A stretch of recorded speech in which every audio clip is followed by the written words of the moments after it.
Kita tahu semua bahwa di kampung-kampung lainnya memang kekompakannya antara pemuda kurungan. Jadi solusinya adalah pengertian dalam berkawan. Ngon-ngon yang tak kena penyakit, yang tak sakit, baik sama tak kecilkan, tapi harus terangkul. Yang adalah sebagai persoalan ini kemajuan dan kehebatan yang tergantung sikap dan pilihan kita bersama baik kompak. Dia kena dunia anaknya boleh ke kampung ayu. Yo, kunci ni yo yo pakai juga. Bayar dapat nak hotel lau. Yang kampung pergi pulang beres. Kan? Depan dulu ada kunci ni kan generasi adik-adik. Jangan orang yang guru lagi adik-adik jelas. Kira turun lahir generasi kita. Berapa ada kamu ni boleh pergi ajar begitu. Kan?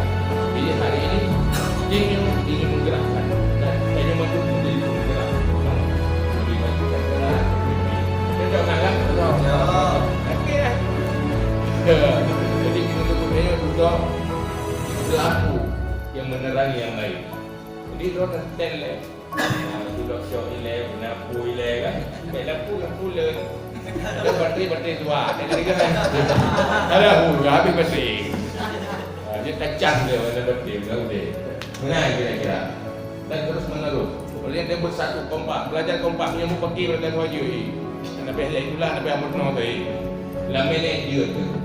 Dalam kompak, dia bersaudara dengan muda dan lain.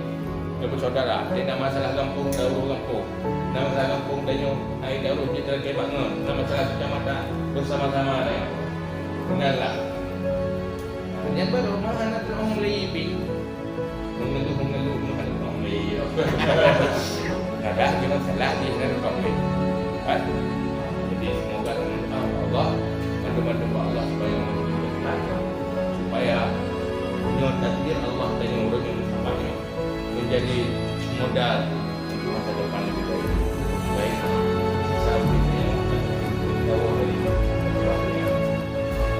bahagia dunia hasanah maupun akhirat hasanah yang menjadi perjuangan bro kita berjuang tidak ada lagi dan buat maka kita tidak pelopor jadi pemimpin yang baik jadi rakyat yang dipimpin jadi rakyat yang dipimpin supaya rumah